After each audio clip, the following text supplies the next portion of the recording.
Recently, I've become very interested in the phrase fragile masculinity and its origins. Because of that, I've been reading through some academic papers related to this topic. I want to discuss one of these, published in Psychology of Men and Masculinity, and it's titled, "If My Masculinity is Threatened, I Won't Support Gender Equality? The Role of Agentic Self-Stereotyping in Restoration of Manhood and Perception of Gender Roles." I'm going to give you a quick summary of what this paper is, as well as just raise a few original thoughts and some questions I have concerning the topic of this paper. The authors include 5 individuals from the University of Gdansk and 1 from the University of South Florida. From this point on, I will refer to all of them collectively as just the authors of this paper. First, I want to read the abstract to you to give you a basic idea of what this paper is about. Then I want to discuss a couple questions I have after reading the full text. From the abstract, quote, "Threats to masculinity can trigger compensatory mechanisms such as risk-taking, aggression, or disparagement of gender atypical others. In Study 1, we tested whether threat to men's agentic self, information about the level of testosterone, influences men's A. attitudes toward parental duties, and B. their support for gender equality. Polish men, but not women, whose gender identity was threatened, manifested more traditional attitudes toward parental duties, were more willing to endorse stereotypical gender roles, and showed less support for gender equality and less willingness to support collective egalitarian actions. In Study 2, we found that agency is related to gender system justification in men, suggesting a potential mediator of the effects related to compensatory mechanisms evoked by a gender identity threat among men. This was confirmed in Study 3, where participants read a short scientific text, either A, emphasizing the existence of stereotypical gender differences in terms of agency and communality, or B, claiming that there are no such differences. Results indicated that in the no differences condition, men, but not women, showed lower acceptance of gender inequality and a greater willingness to engage in domestic activities. This effect was mediated by participants' self-perceived agency. Now, my first concern with a paper like this is there is the data from their survey, which is actually somewhat interesting, and then there is their presentation of this data, which I think is jaded and political. What it indicates is that these academics have a feminist political goal in mind as the motivating factor behind their research into male psychology. This is apparent from their opening paragraph complaining of gender disparity in the European labor market being caused by how men and women choose to distribute the responsibilities of career work and family obligations. For the authors, we can fairly infer that they do not view men choosing to be career-oriented and women choosing to be family-oriented as a matter of individual choice, but rather as a matter of gender inequality in need of fixing. Something that is motivating their choices for this research is to study, quote, "factors enabling men's greater involvement in communal roles." They want more women to be career-oriented and more men to be housework-oriented.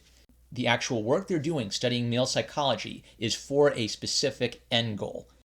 After they discuss what some general assumptions are for traditional gender roles in work and in family, they write, quote, "Men have greater structural power than women in most cultures, but manhood, relative to womanhood, is a relatively fragile status." So, they accept as a starting point that masculinity is fragile, and this leads men to compensate when their masculinity is threatened. The authors of this paper want to demonstrate that men are more likely to respond to threats to their masculinity by opposing what they call gender equality, by which they mean gender equity in the workplace and household work. Quote, "In addition to examining how the fragility of masculinity might negatively influence equality in the domestic domain, we were also interested in examining how presenting alternative social realities might lessen men's sense of masculinity threat and might therefore offer an avenue to greater gender equality." Their interest here is to persuade men. The way the authors of this paper frame it, when men want to compensate for a threat to their masculinity, they engage in self-stereotyping and system justification. Referring to 4 studies done by Glick and Fisk, the authors of this paper write, quote, "Interestingly, for gender relations, when people were dependent on a social system and were led to believe that there are more female politicians, participants rated women in politics as more desirable. When people were led to believe that there are few female politicians, they justified this status quo and agreed more with the opinion that women should not be in politics." In other words, the more dependent someone is on government programs, the less they want things to change. And this remains true whether they think there are a lot of female politicians or few female politicians. The authors argue that an important factor in men justifying the status quo are the gender stereotypes of agency as a masculine characteristic and communality as a female characteristic. To illustrate, if you think the reason there are more male CEOs than female CEOs is that male CEOs' agency drives more of them to become CEOs in the first place, what you are doing is engaging in system justification. The authors clearly have a negative opinion on system justification. Citing Lauren K. and Shepard, the authors write that the stereotype of men as agentic and women as communal should be seen as a set of complementary stereotypes, which also act as tools for status quo maintenance. These stereotypes work to maintain the social perception that men and women are different but equal, and to justify the existing hierarchical social system, i.e., by explaining inequalities between groups by pointing out that they arise legitimately from real characteristics of men and women, and by attributing low status groups with their own set of proposed advantages. So, if you think being a stay-at-home wife has its own advantages, which are different from the advantages of being a husband who works as a CAO, the authors think you are guilty of using stereotypes to justify a hierarchical system. The only fix is for more women to choose to toil away for capitalism and for more men to choose to change diapers at home. Quote, "System justifying effects of stereotype activation may be barriers to egalitarian behavior of women and men who, in order to justify an unequal system, behave in line with gender stereotypes." Now, here is one concern I have. There is a sense in which agency is a stereotypical masculine virtue, that men like working their butts off to get the stuff they want. But I think it's a trait that is immensely positive for any human being to have. In the logic of the authors, agency seems to be a mere stereotype, an obstacle to their egalitarian goals.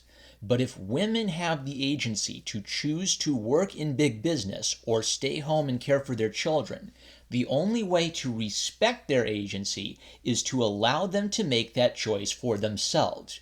But as long as women exercise their agency by being homemakers or prioritizing their children over career work, the authors see that as self-stereotyping in service of an unjust system.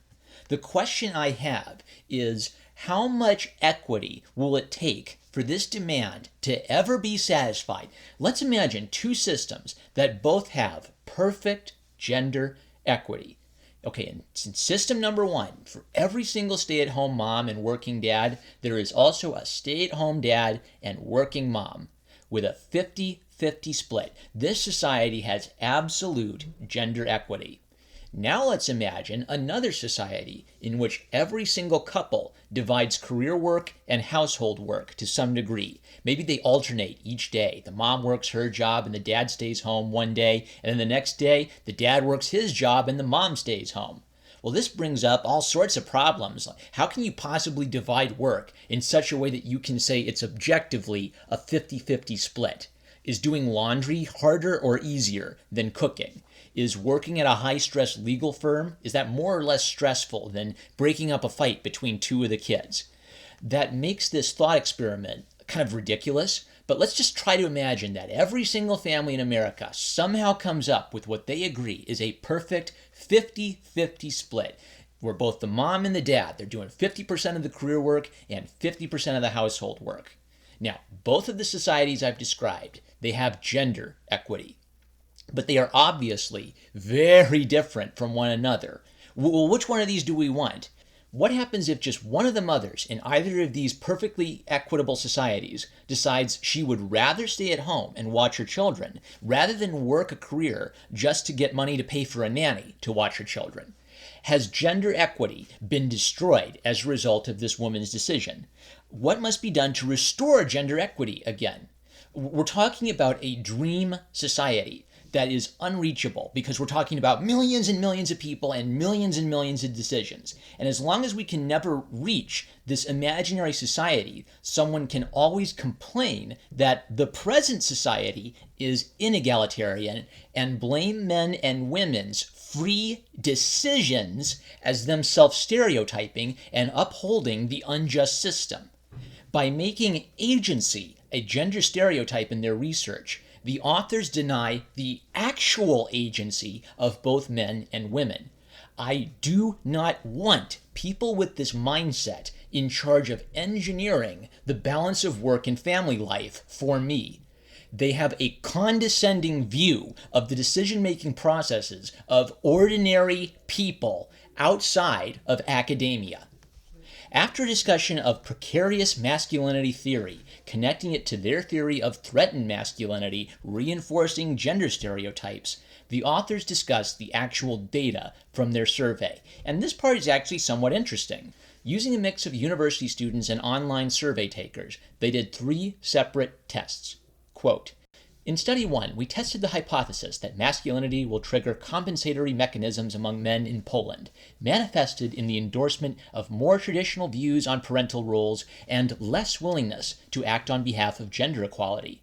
They did this by presenting students 2 versions of a fake scientific text, where the wording either described the test taker as masculine or feminine.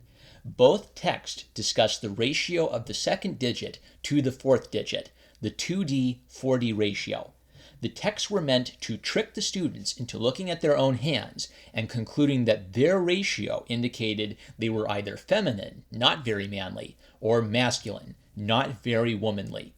As a personal aside, my 2D/4D ratio indicates that I have lovely, delicate, feminine puppy dog paws. Make of that what you will. Men who are told by the test that they were low testosterone and more feminine were less likely to embrace what the authors call non-traditional attitudes toward parental roles. Both women and men who were described as masculine said they were more willing to engage in collective action to promote gender equality, though the gap for men was wider than the gap for women. Men who were called feminine were less willing to engage in collective action for gender equality. Of note, it had almost no effect on whether men were willing to engage in childcare themselves. Some boys who say that they want a more gender egalitarian society aren't necessarily willing to change diapers to get that society. Now, an obvious limitation of this research is their primary participants were a small group of college-age Polish students, and for 2 of the 3 tests, they had significantly more women than men participating. So, for a study about male psychology, we are often talking about poll results for 34 to 99 Polish college dudes. That makes these results pretty narrow in scope, but I still find these tests quite interesting. The second test was meant to test whether the self-perception of agency affected results. They had participants measure how agentic or communal they were, using several personal questions on a sliding scale. They then completed a second series of questions, quote, relating to justification of gender inequalities existing in the social system and maintaining traditional gender roles of women and men. Sample items. The division of labor in families generally operates as it should, comma. Gender roles need to be radically restructured. Reverse scoring. Well, these questions seem pretty open-ended. What's radical restructuring, one wonders?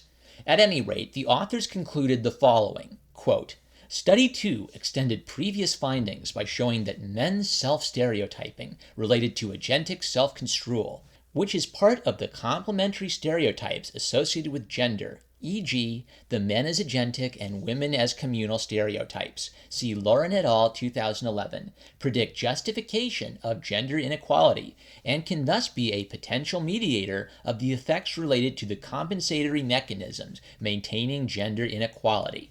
So, men tend to justify the current gender system more than women, and men who see themselves as agentic, having strong agency, tend to justify the current gender system more than men who didn't strongly identify as having agency. Study 3 was interesting because it involved a trick question. Men and women were presented with what they were told were scientific texts they were asked to evaluate. One text described gender differences as scientifically significant.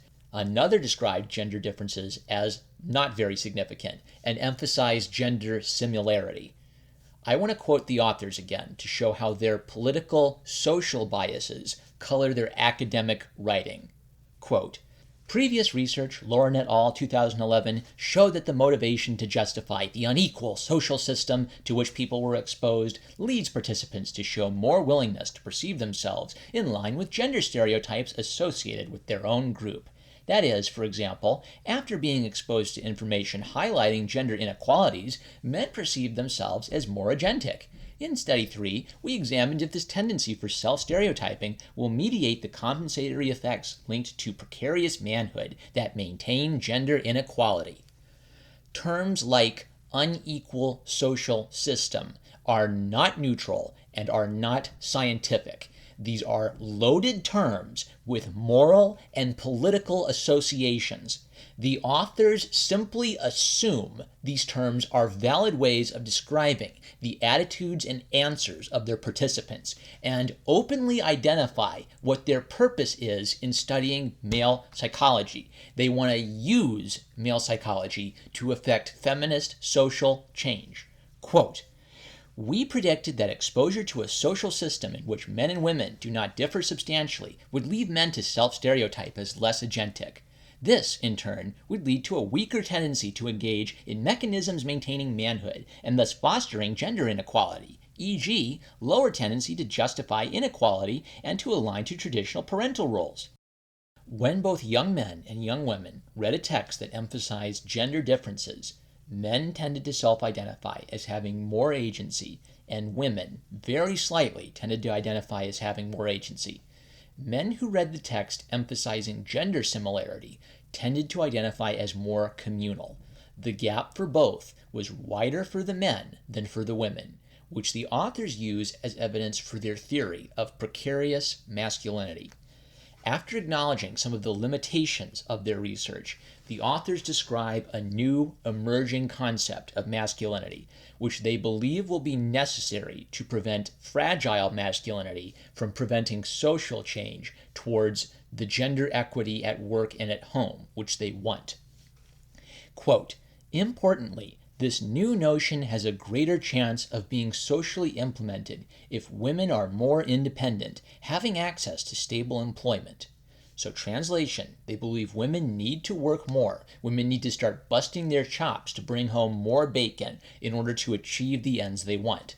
Furthermore, new social expectations for men to participate in childcare and housework mean that while there are, quote, great demands placed on men with regard to increased housework responsibilities, their role as a agentic financial provider still remains as the major element constituting fatherhood. Nomaguchi, 2009, Winslow, 2005. So translation, men are more willing to engage in work in the home. They're more willing to engage in childcare types of work. But they still perceive providing financially for the family as their role as a man, their way of feeling fulfilled as a man and being masculine. That hasn't changed as a fundamental. Quote, literature to date has proved the positive effect of the presence and active involvement of a father on both children's life chances, academic performance, social, emotional, and cognitive functioning. Engel, Beardshaw, and Lofton, 2006, Richter, 2006, and on men's health. Bartlett, 2004, Spector, 2006. Okay, to their credit, the authors of this paper recognize the critical importance of fatherhood to children, and they care about men's health. However, they are concerned that men's self-perception of agency is a barrier to their political, gender, egalitarian goals.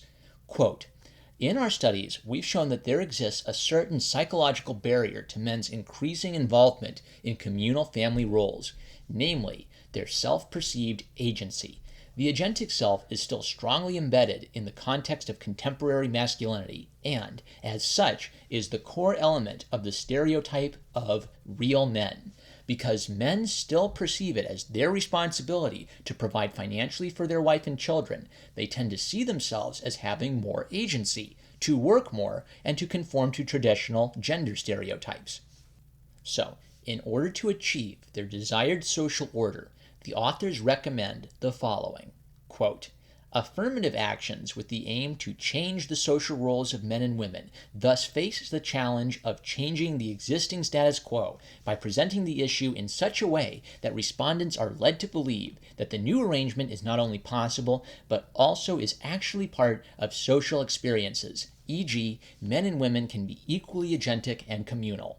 However, the change needs to be perceived as stable and unavoidable." So let me try to put this into my own words for you. Reality, how the world is now, is an obstacle to achieving the world as they would like it to be.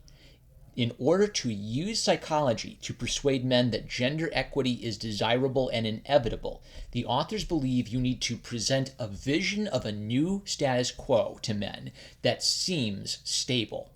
What is perhaps the most fascinating takeaway from this paper is, if you are a feminist who hates fragile masculinity and wants to engineer a society with more gender equity, insulting or threatening men's masculinity seems to harm that goal.